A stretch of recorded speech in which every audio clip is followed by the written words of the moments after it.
పక్కనేసా పవన్ కళ్యాణ్ గారి మీద మీ అభిప్రాయం ఏంటంటే? పవన్ కళ్యాణ్ ఆయన కట్టుబడిన ప్రకారం ఆయన నడుచుకుంటానే ఉన్నాడు అంతే.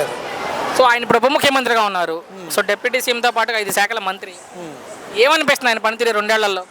ఆయన నమ్ముకున్న దానికి కట్టుబడే ఉన్నాడు దానికి. ఓకే, ఆయనకి ఇచ్చిన ఆ పదవికి న్యాయం చేస్తున్నారా? సూపర్ న్యాయం చేస్తాడు. సినిమాలు చేసుకుంటా తిరుగుతున్నారు పవన్ కళ్యాణ్ అంటారు కొంతమంది. లేదు కనిపిస్తానే ఉందిగా. జనం డబ్బులతో హైదరాబాద్ టు విజయవాడ తిరుగుతున్నారు తప్ప జనాలకి చేసిందేం లేదు పవన్ అంటారు. హాస్పిటల్లో కాలర్ బోనా అదే షోల్డర్ ఆపరేషన్ కూడా ఆయన సొంత ఖర్చుతో రాశారు కదా, అది ఎక్కడా లేదు కదా సర్జరీ. ఏదైతే ఉందో దాన్ని కూడా ట్రోల్ చేశారు ఆ సర్జరీ సంబంధించి. అవును, ఇప్పుడు నెగిటివ్ వాడికి నెగిటివ్ ఏదైనా కనపడదు, పాజిటివ్ వాళ్ళకి పాజిటివ్. ఇలాంటి విషయాల్లో కూడా ట్రోలింగ్ చేయడం మీద తప్పు కదా, అది పర్సనల్ ప్రాబ్లం మీదగా. సో పవన్ గారు చెప్పేది పదే 15 ఏళ్ళు కూటమే ఉంటుంది, కలిసి ఉందాం అంటారు, కలిసే ఉంటాము, జగన్ రానమని అంటారు పవన్ గారు. అవును, వాళ్ళిద్దరు కలిసి ఉంటే వాళ్ళ అభిప్రాయం అంటే వాళ్ళ నాయకత్వం మీద వాళ్ళకున్న ఆలోచన. నా ప్రశ్న ఏంటంటే పవన్ కళ్యాణ్ గారికి చంద్రబాబు నాయుడు గారికి అసలు వాళ్ళిద్దరి మధ్య ఉన్న బంధం మీద మీ అభిప్రాయం ఏంటి? Super super.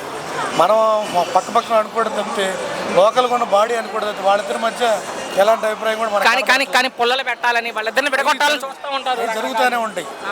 ఇప్పుడు 10 మందిల అభిప్రాయం ఒకలాగా ఉండదు కదా, కానీ వాళ్ళిద్దరు స్ట్రాంగ్ ఉన్నారు కాబట్టి మనం మన నాయకుల ఆలోచన బట్టి మనం వెళ్ళిపోతాం. ఫైనల్గా రాజకీయంగా మాట్లాడుకుంటే ఒక్క మాటలో పవన్ గారి మీద మీ అభిప్రాయం ఏంటంటే? సూపర్ చేస్తారు.